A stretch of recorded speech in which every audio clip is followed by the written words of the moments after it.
The night whispered the message. Over the many miles of loneliness, it was borne, carried on the wind, rustled by the half-sentient lichens and the dwarfed trees, murmured from one to another of the little creatures that huddled under crags, in caves, by shadowy dunes. In no words, but in a dim pulsing of dread, which echoed through Krieger's brain, the warning ran. They are hunting again. Krieger shuddered in a sudden blast of wind. The night was enormous around him, above him, from the iron bitterness of the hills to the wheeling, glittering constellations light years over his head. He reached out with his trembling perceptions, tuning himself to the brush and the wind and the small burrowing things underfoot, letting the night speak to him. Alone. Alone. There was not another Martian for 100 miles of emptiness. There were only the tiny animals and the shivering brush and the thin, sad blowing of the wind. The voiceless scream of dying travelled through the brush, from plant to plant, echoed by the fear pulses of the animals and the ringingly reflecting cliffs. They were curling, shrivelling, and blackening as the rocket poured the glowing death down on them, and the withering veins and nerves cried to the stars. Krieger huddled against a tall, gaunt crag. His eyes were like yellow moons in the darkness, cold with terror and hate, and a slowly gathering resolution. Grimly, he estimated that the death was being sprayed in a circle some 10 miles across, and he was trapped in it, and soon the hunter would come after him. He looked up to the indifferent glitter of stars, and a shudder went along his body. Then he sat down and began to think. It had started a few days before, in the private office of the trader Wisby. "I came to Mars," said Riordan, "to get me an owlie." Wisby had learned the value of a poker face. He peered across the rim of his glass at the other man, estimating him. Even in god-forsaken holes like Port Armstrong, one had heard of Riordan. Heir to $1 million shipping firm, which he himself had pyramided into a system-wide monster, he was equally well known as a big game hunter. From the fire drakes of Mercury to the ice crawlers of Pluto, he'd bagged them all. Except, of course, a Martian. That particular game was forbidden now. He sprawled in his chair, big and strong and ruthless, still a young man. He dwarfed the unkempt room with his size and the hard-held dynamo strength in him, and his cold green gaze dominated the trader. "It's illegal, you know," said Wisby. "It's a 20-year sentence if you're caught at it." "Ah, the Martian commissioner is at Ares, halfway round the planet. If we go at it right, who's ever to know?" Riordan gulped at his drink. "I'm well aware that in another year or so, they'll have tightened up enough to make it impossible. This is the last chance for any man to get an owlie. That's why I'm here." Wisby hesitated, looking out the window. Port Armstrong was no more than a dusty huddle of domes, interconnected by tunnels, in a red waste of sand stretching to the near horizon.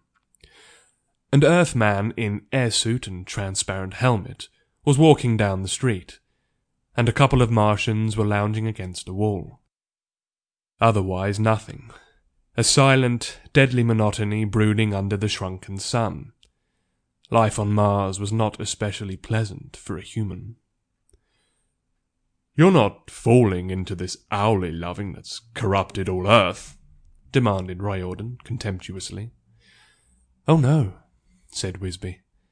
"I keep them in their place around my post. But times are changing. It can't be helped." "There was a time when they were slaves," said Riordan. "Now those old women on Earth want to give 'em the vote." He snorted. "Well, times are changing," repeated Wisby mildly. "When the first humans landed on Mars 100 years ago, Earth had just gone through the hemispheric wars. The worst wars man had ever known. They damned near wrecked the old ideas of liberty and equality. People were suspicious and tough. They'd had to be, to survive. They weren't able to empathize the Martians, or whatever you call it. Not able to think of them as anything but intelligent animals. And Martians made such useful slaves. They need so little food or heat or oxygen. They can even live 15 minutes or so without breathing at all. And the wild Martians made fine sport. Intelligent game that could get away as often as not, or even manage to kill the hunter. "I know," said Riordan. "That's why I want to hunt one. It's no fun if the game doesn't have a chance." "It's different now," went on Wisby. "Earth has been at peace for a long time. The liberals have gotten the upper hand. Naturally, one of their first reforms was to end Martian slavery." Riordan swore. The forced repatriation of Martians working on his spaceships had cost him plenty. "I haven't time for your philosophizing," he said. "If you can arrange for me to get a Martian, I'll make it worth your while." "How much worth it?" asked Wisby. They haggled for a while before settling on a figure. Riordan had bought guns and a small rocket boat, but Wisby would have to supply radioactive material, a hawk, and a rockhound. Then he had to be paid for the risk of legal action, though that was small. The final price came high. "Now, where do I get my Martian?" inquired Riordan. He gestured at the two in the street. "Catch one of them and release him in the desert?" It was Wisby's turn to be contemptuous. "One of them? Ha! Town loungers! A city dweller from Earth would give you a better fight." The Martians didn't look impressive. They stood only some 4 feet high on skinny, claw-footed legs, and the arms, ending in bony, four-fingered hands, were stringy. The chests were broad and deep, but the waists were ridiculously narrow. They were viviparous, warm-blooded, and suckled their young, but grey feathers covered their hides. The round, hook-beaked heads with huge amber eyes and tufted feather ears showed the origin of the name Owlie. They wore only pouched belts and carried sheath knives. Even the liberals of Earth weren't ready to allow the natives modern tools and weapons. There were too many old grudges. "The Martians always were good fighters," said Riordan. "They wiped out quite a few Earth settlements in the old days." "The wild ones," agreed Wisby. "But not these. They're just stupid labourers, as dependent on our civilization as we are. You want a real old-timer, and I know where one's to be found." He spread a map on the desk. "See, here in the Rafnian Hills, about 100 miles from here, these Martians live a long time, maybe 2 centuries, and this fellow Krieger has been around since the first Earthmen came. He led a lot of Martian raids in the early days, but since the general amnesty and peace, he's lived all alone up there, in one of the old ruined towers. A real old-time warrior, who hates Earthmen's guts. He comes here once in a while with furs and minerals to trade, so I know a little about him." Wisby's eyes gleamed savagely. You'll be doing us all a favour by shooting the arrogant bastard. He struts around here as if the place belonged to him. And he'll give you a run for your money." Riordan's massive dark head nodded in satisfaction. The man had a bird and a rockhound. That was bad. Without them, Krieger could lose himself in the labyrinth of caves and canyons and scrubby thickets, but the hound could follow his scent, and the bird could spot him from above. To make matters worse, the man had landed near Krieger's tower. The weapons were all there. Now he was cut off, unarmed and alone, save for what feeble help the desert life could give. Unless he could double back to the place somehow. But meanwhile, he had to survive. He sat in a cave looking down past a tortured wilderness of sand and bush and wind-carved rock, miles in the thin clear air to the glitter of metal where the rocket lay. The man was a tiny speck in the huge barren landscape, a lonely insect crawling under the deep blue sky. Even by day the stars glistened in the tenuous atmosphere. Weak pallid sunlight spilled over the rocks, tawny and orcherous and rust-red, over the low dusty thorn bushes and the gnarled little trees and the sand that blew faintly between them. Equatorial Mars. Lonely or not, the man had a gun that could spang death clear to the horizon, and he had his beasts. And there would be a radio in the rocket boat for calling his fellows. And the glowing death ringed them in, a charmed circle which Krieger could not cross, without bringing a worse death on himself than the rifle would give. Or was there a worse death than that? To be shot by a monster, and have his stuffed hide carried back as a trophy for fools to gape at. The iron pride of his race rose in Krieger, hard and bitter and unrelenting. He didn't ask much of life these days. Solitude in his tower to think the long thoughts of a Martian, and create the small exquisite artworks which he loved. The company of his kind at the gathering season, grave ancient ceremony and acrid merriment, and the chance to beget and rear sons.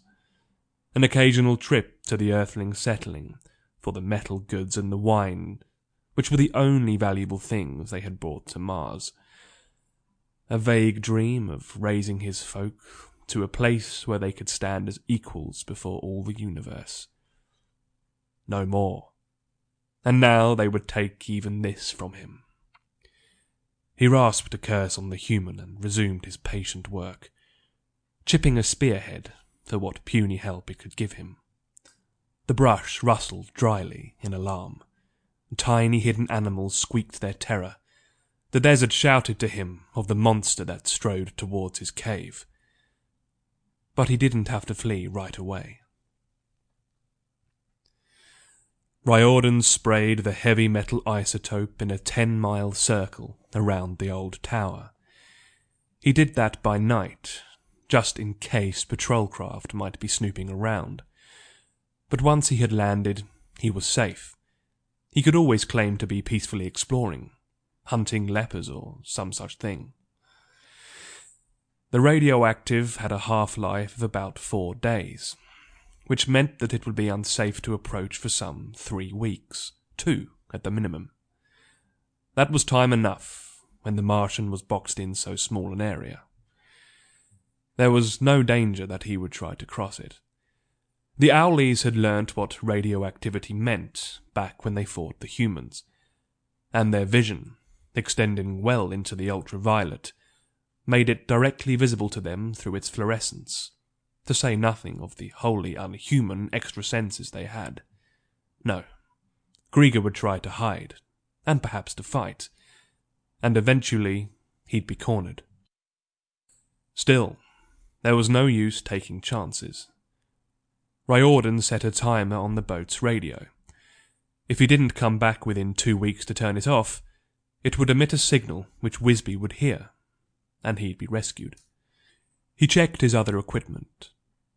He had an air suit designed for Martian conditions, with a small pump operated by a power beam from the boat to compress the atmosphere sufficiently for him to breathe it. The same unit recovered enough water from his breath so that the weight of supplies for several days was, in Martian gravity, not too great for him to bear. He had a .45 rifle built to shoot in Martian air. That was heavy enough for his purposes. And, of course, compass and binoculars and sleeping bag. Pretty light equipment, but he preferred a minimum anyway.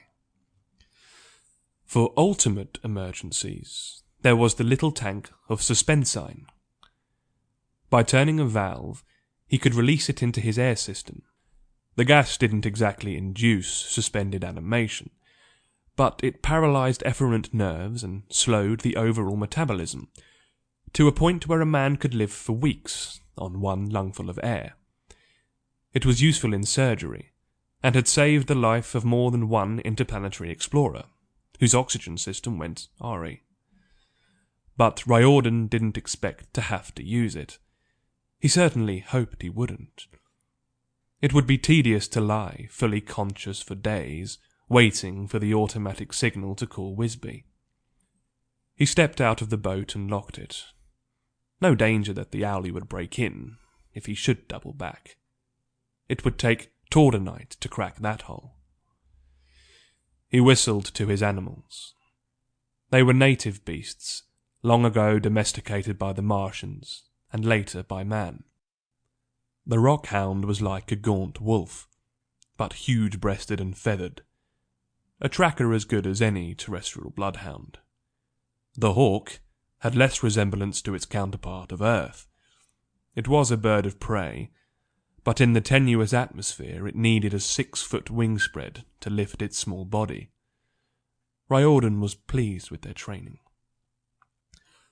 The hound bayed, a low, quavering note which would have been muffled almost to inaudibility by the thin air and the man's plastic helmet had the suit not included microphones and amplifiers.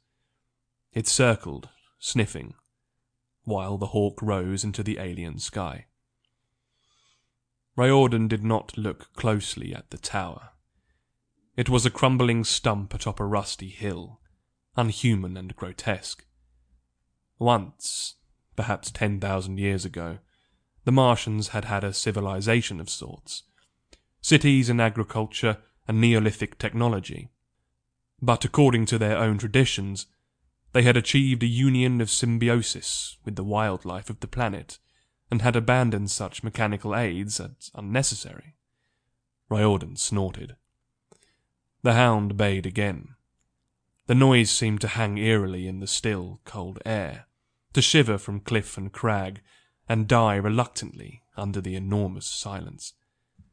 But it was a bugle call, a haughty challenge to a world grown old. Stand aside, make way.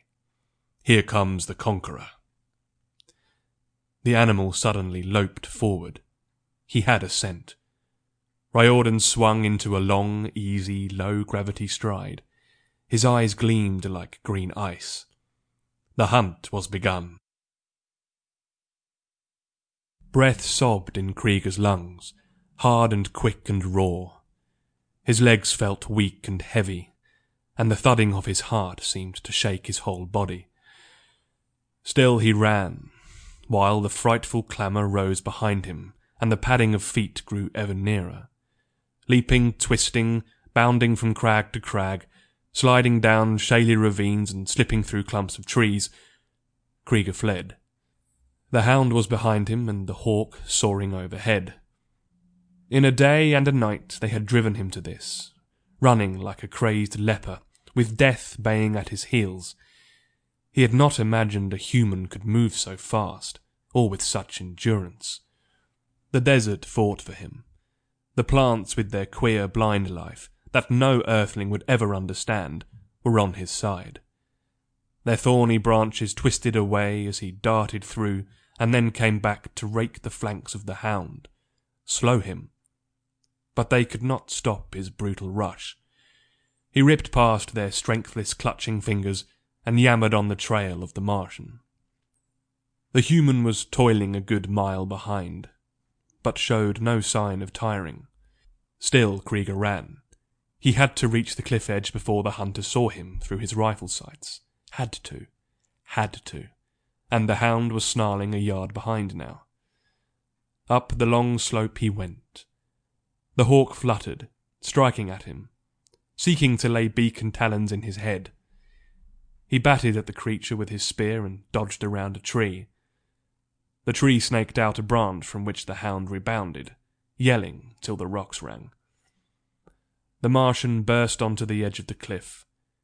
It fell sheer to the canyon floor, 500 feet of iron-streaked rock tumbling into windy depths. Beyond, the lowering sun glared in his eyes. He paused only an instant, etched black against the sky, a perfect shot if the human should come into view. And then he sprang over the edge. He had hoped the rock-hound would go shooting past, but the animal braked itself barely in time. Krieger went down the cliff face, clawing into every tiny crevice, shuddering as the age-worn rock crumbled under his fingers. The hawk swept close, hacking at him and screaming for its master. He couldn't fight it, not with every finger and toe needed to hang against shattering death. But he slid along the face of the precipice into a grey-green clump of veins, and his nerves thrilled forth the appeal of the ancient symbiosis. The hawk swooped again, and he lay unmoving, rigid as if dead, until it cried in shrill triumph and settled on his shoulder to pluck out his eyes. Then the vines stirred. They weren't strong, but their thorns sank into the flesh, and it couldn't pull loose. Krieger toiled on down into the canyon, while the vines pulled the hawk apart. Riordan loomed hugely against the darkening sky. He fired once, twice, the bullets humming wickedly close, but as shadows swept up from the depths, the Martian was covered. The man turned up his speech amplifier, and his voice rolled and boomed monstrously through the gathering night. Thunder, such as dry Mars had not heard for millennia. "Score one for you! But it isn't enough. I'll find you!" The sun slipped below the horizon, and night came down like a falling curtain. Through the darkness, Krieger heard the man laughing. The old rocks trembled with his laughter. Riordan was tired with the long chase, and the niggling insufficiency of his oxygen supply. He wanted a smoke and hot food, and neither was to be had. Oh, well, he'd appreciate the luxuries of life all the more when he got home, with the Martian's skin. He grinned as he made camp. The little fellow was a worthwhile quarry, that was for damn sure. He'd held out for 2 days now, in a little 10-mile circle of ground, and he'd even killed the hawk. But Riordan was close enough to him now, so that the hound could follow his spoor, for Mars had no watercourses to break a trail, so it didn't matter. He lay watching the splendid night of stars. It would get cold before long, unmercifully cold. But his sleeping bag was a good enough insulator to keep him warm, with the help of solar energy stored during the day by its Gergen cells. Mars was dark at night, its moons of little help. Phobos a hurtling speck, Deimos merely a bright star. Dark and cold and empty. The rock-hound had burrowed into the loose sand nearby, but it would raise the alarm if the Martian should come sneaking near the camp. Not that that was likely. He'd have to find shelter somewhere too, if he didn't want to freeze. The bushes and the trees and the little furtive animals whispered a word he could not hear, chattered and gossiped on the wind about the Martian who kept himself warm with work. But he didn't understand that language, which was no language. Drowsily, Riordan thought of past hunts. The big game of earth, lion and tiger and elephant and buffalo and sheep on the high sun blazing peaks of the Rockies. Rainforests of Venus and the coughing roar of a many-legged swamp monster crashing through the trees to the place where he stood waiting. Primitive throb of drums in a hot, wet night. Chant of beaters dancing around a fire. Scramble along the hell plains of Mercury with a swollen sun licking against his puny insulating suit. The grandeur and desolation of Neptune's liquid gas swamps and the huge blind thing that screamed and blundered after him. But this was the loneliest and strangest and perhaps most dangerous hunt of all, and on the account the best. He had no malice towards the Martian. He respected the little being's courage as he respected the bravery of the other animals he had fought. Whatever trophy he brought home from this trace would be well earned. The fact that his success would have to be treated discreetly didn't matter. He hunted less for the glory of it, though he had to admit he didn't mind the publicity, than for love. His ancestors had fought under one name or another: Viking, Crusader, mercenary, rebel, patriot, whatever was fashionable at the moment. Struggle was in his blood, and in these degenerate days there was little to struggle against, save what he hunted. Well, tomorrow. He drifted off to sleep. He woke in the short grey dawn, made a quick breakfast, and whistled his hound to heel. His nostrils dilated with excitement, a high keen drunkenness that sang wonderfully within him. Today. Maybe today. They had to take a roundabout way down into the canyon, and the hound cast about for an hour before he picked up the scent. Then the deep-voiced cry rose again, and they were off, more slowly now, for it was a cruel, stony trail. The sun climbed high as they worked along the ancient riverbed. Its pale chill light washed needle-sharp crags and fantastically painted cliffs, shale and sand and the wreck of geological ages. The low harsh brush crunched under the man's feet, writhing and crackling its impotent protest. Otherwise it was still, a deep and taut and somehow waiting stillness. The hound shattered the quiet with an eager yelp and plunged forward. Hot scent. Riordan dashed after him, trampling through dense bush, panting and swearing and grinning with excitement. Suddenly the brush opened underfoot.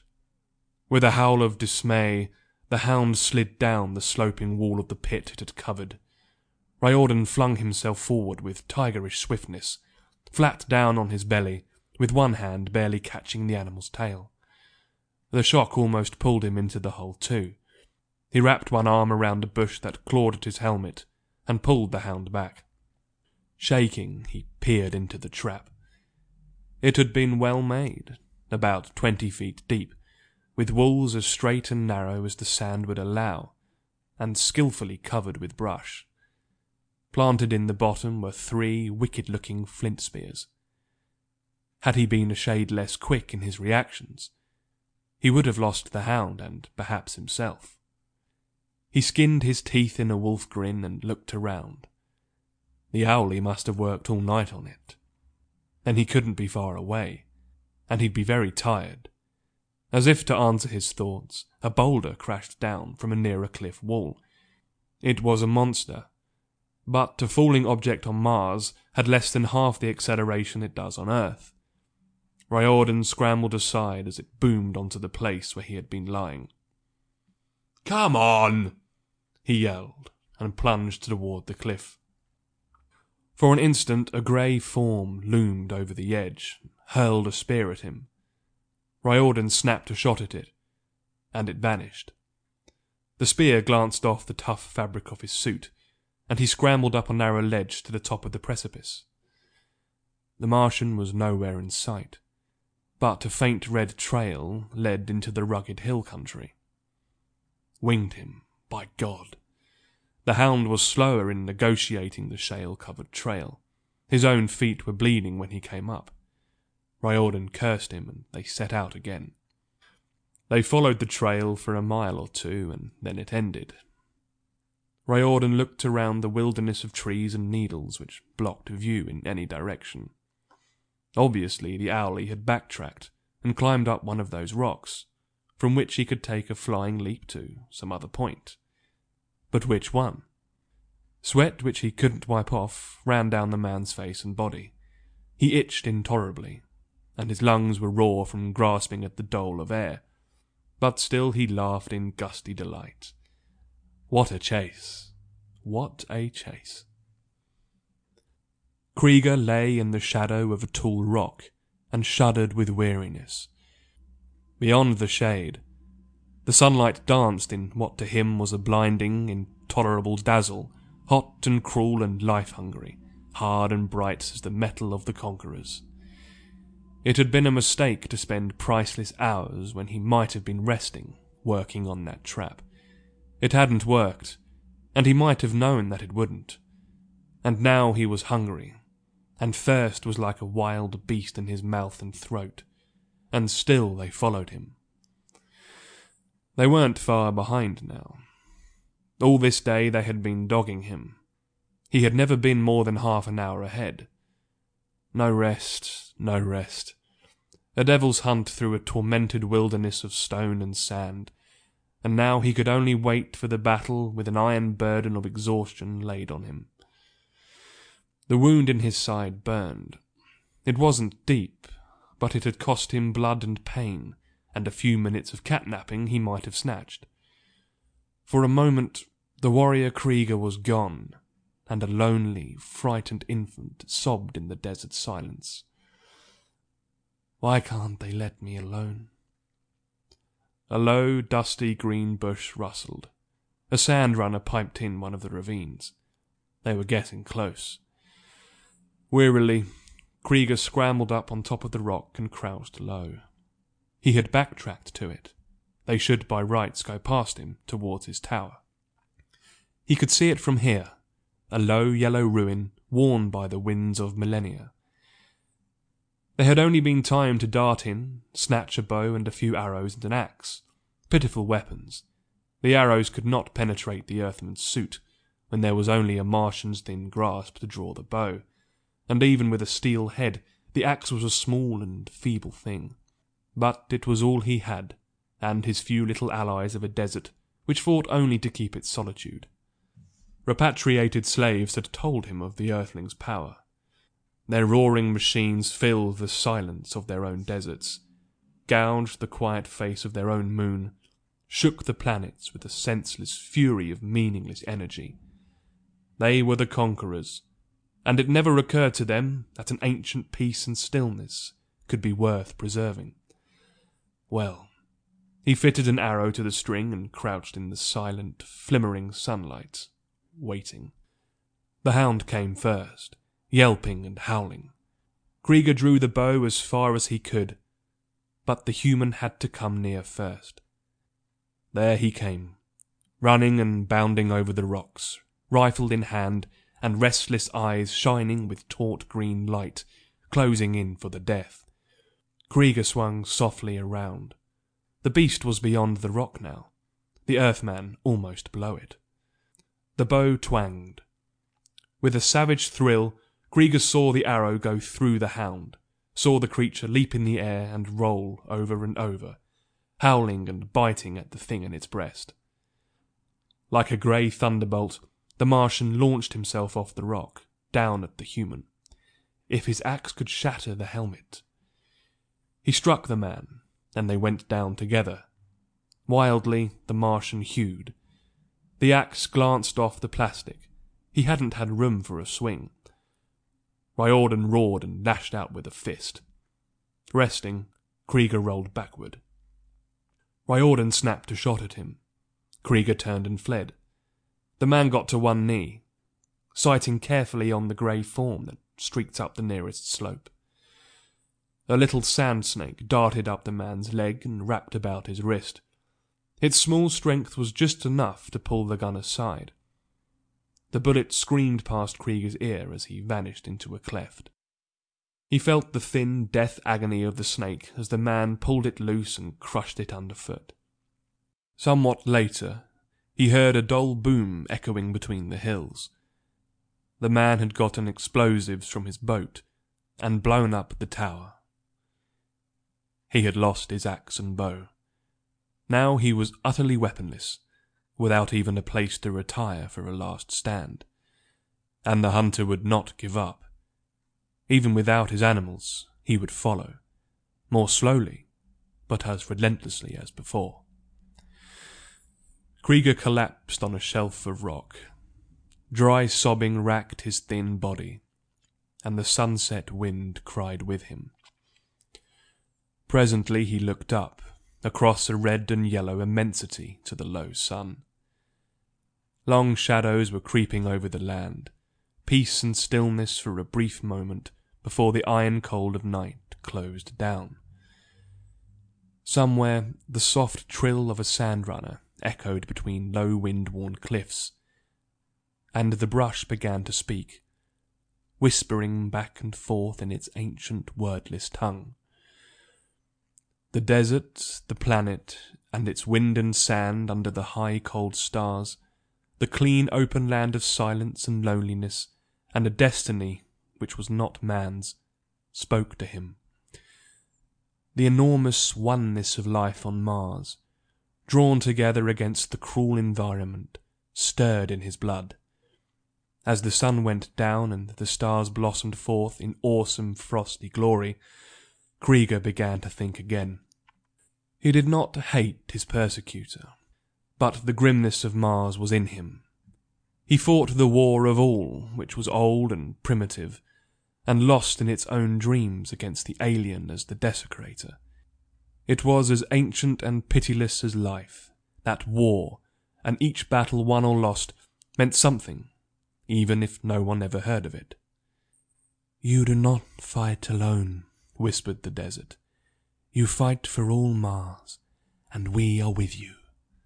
Something moved in the darkness, a tiny warm form running across his hand, a little feathered mouse-like thing that burrowed under the sand and lived its small fugitive life, and was glad in its own way of living.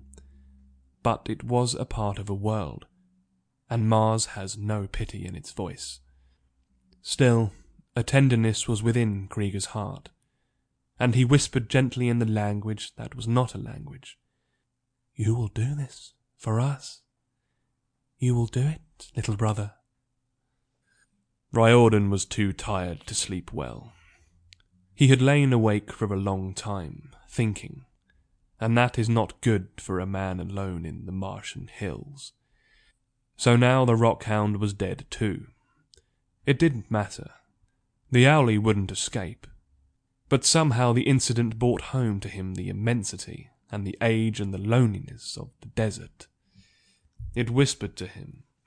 The brush rustled and something wailed in the darkness, and the wind blew with a wild, mournful sound over faintly starlit cliffs, and it was as if they all somehow had a voice, as if the whole world muttered and threatened him in the night. Dimly, he wondered if man would ever subdue Mars, if the human race had not finally run across something bigger than itself. But that was nonsense. Mars was old and worn out and barren, dreaming itself into a slow death. The tramp of human feet, shouts of men and roar of sky-storming rockets were waking it, but to a new destiny, to man's. When Ares lifted its hard spires above the hills of Syrtis, where then were the ancient gods of Mars? It was cold, and the cold deepened as the night wore on. The stars were fire and ice, glittering diamonds in the deep crystal dark. Now and then he could hear a faint snapping borne through the earth as rock or tree split open. The wind laid itself to rest. Sound froze to death. There was only one hard, clear starlight falling through the space to shatter on the ground. Once something stirred. He woke from a restless sleep and saw a small thing skittering towards him. He groped for the rifle beside his sleeping bag, then laughed harshly. It was only a sandmouse. But it proved that the Martian had no chance of sneaking up on him while he rested. He didn't laugh again. The sound had echoed too hollowly in his helmet. With the clear, bitter dawn, he was up. He wanted to get the hunt over with. He was dirty and unshaven inside the unit, sick of iron rations pushed through the airlock, stiff and sore with exertion. Lacking the hound, which he'd had to shoot, tracking would be slow. But he didn't want to go back to Port Armstrong for another. No. They'll take that Martian. He'd have the devil's skin soon. Breakfast and a little moving made him feel better. He looked with a practiced eye for the Martian's trail. There was sand and brush over everything. Even the rocks had a thin coating of their own erosion. The owlie couldn't cover his tracks perfectly. If he tried, it would slow him too much. Riordan fell into a steady jog. Noon found him on higher ground, rough hills with gaunt needles of rock reaching yards into the sky. He kept going, confident of his own ability to wear down the quarry. He'd run deer to earth back home, day after day, until the animal's heart broke and it waited, quivering for him to come. The trail looked clear and fresh now. He tensed with the knowledge that the Martian couldn't be far away. Too clear. Could this be bait for another trap? He hefted the rifle and proceeded more warily. But no, there wouldn't have been time. He mounted a high ridge and looked over the grim, fantastic landscape. Near the horizon he saw a blackened strip, the border of his radioactive barrier. The Martian couldn't go further, and if he doubled back, Riordan would have an excellent chance of spotting him. He tuned up his speaker and let his voice roar into the stillness. "Come out, Owlie! I'm going to get you! You might as well come out now and be done with it!" The echoes took it up, flying back and forth between the naked crags, trembling and shivering under the brassy arch of sky. Come out, come out, come out. The Martian seemed to appear from thin air, a grey ghost rising out of the jumbled stones, and standing poised not 20 feet away. For an instant the shock of it was too much. Riordan gaped in disbelief. Krieger waited, quivering ever so faintly, as if he were a mirage. Then the man shouted and lifted his rifle. Still the Martian stood there, as if carved in grey stone, and with a shock of disappointment, Riordan thought that he had, after all, decided to give himself to an inevitable death. Well, it had been a good hunt. "So long," whispered Riordan, and squeezed the trigger. Since the sandmouse had crawled into the barrel, the gun exploded. Riordan heard the roar and saw the barrel peel open like a rotten banana. He wasn't hurt, but as he staggered back from the shock, Krieger lunged at him. The Martian was 4 feet tall and skinny and weaponless, but he hit the earthling like a small tornado. His legs wrapped around the man's waist, and his hands got to work on the air hose. Riordan went down under the impact. He snarled tigerishly and fastened his hands on the Martian's narrow throat. Krieger snapped futilely at him with his beak. They rolled over in a cloud of dust. The brush began to chatter excitedly. Riordan tried to break Krieger's neck. The Martian twisted away, bored in again. With a shock of horror, the man heard the hiss of escaping air as Krieger's beak and his fingers finally worried the air hose loose. An automatic valve clamped shut, but there was no connection with the pump now. Riordan cursed and got his hands about the Martian's throat again. Then he simply lay there, squeezing, and not all Krieger's writhing and twistings could break that grip. Riordan smiled sleepily and held his hands in place. After 5 minutes or so, Krieger was still. Riordan kept right on throttling him for another 5 minutes, just to make sure. Then he let go and fumbled at his back, trying to reach the pump. The air in his suit was hot and foul. He couldn't quite reach around to connect the hose to the pump. Poor design, he thought vaguely. But then, these air suits weren't meant for battle armor. He looked at the slight, silent form of the Martian. A faint breeze ruffled the grey feathers. What a fighter the little guy had been. He'd be the pride of the trophy room back on Earth. Let's see now. He unrolled his sleeping bag and spread it carefully out. He'd never make it to the rocket with what air he had, so it was necessary to let the suspense sign into his suit. But he'd have to get inside the bag, lest the night freeze his blood solid. He crawled in, fastening the flaps carefully, and opened the valve on the suspense sign tank. Lucky he had it, but then, a good hunter thinks of everything. He'd get awfully bored, lying here till Wisby caught the signal in 10 days or so and came to find him, but he'd last. It would be an experience to remember. In this dry air, the Martian's skin would keep perfectly well. He felt the paralysis creep up on him, the waning of heartbeat and lung action. His senses and mind were still alive, and he grew aware that complete relaxation has its unpleasant aspects. Oh, well, he'd won. He'd killed the wiliest game with his own hands. Presently, Krieger sat up. He felt himself gingerly. There seemed to be a rib broken. Well, that could be fixed. He was still alive. He'd been choked for a good 10 minutes, but a Martian can last 15 without air. He opened the sleeping bag and got Riordan's keys. Then he limped slowly back to the rocket. A day or two of experimentation taught him how to fly it. He'd go to his kinsman near Syrtis. Now that they had an earthly machine, and earthly weapons to copy. But there was other business first. He didn't hate Riordan. But Mars is a hard world. He went back and dragged the Earthling into a cave, and hid him beyond all possibility of human search parties finding him. For a while he looked into the man's eyes. Horror stared dumbly back at him. He spoke slowly in halting English. For those you killed, and for being a stranger on a world that does not want you, and against the day when Mars is free, I leave you. Before departing, he got several oxygen tanks from the boat and hooked them into the man's air supply.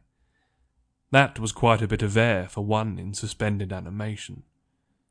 Enough to keep him alive for 1,000 years.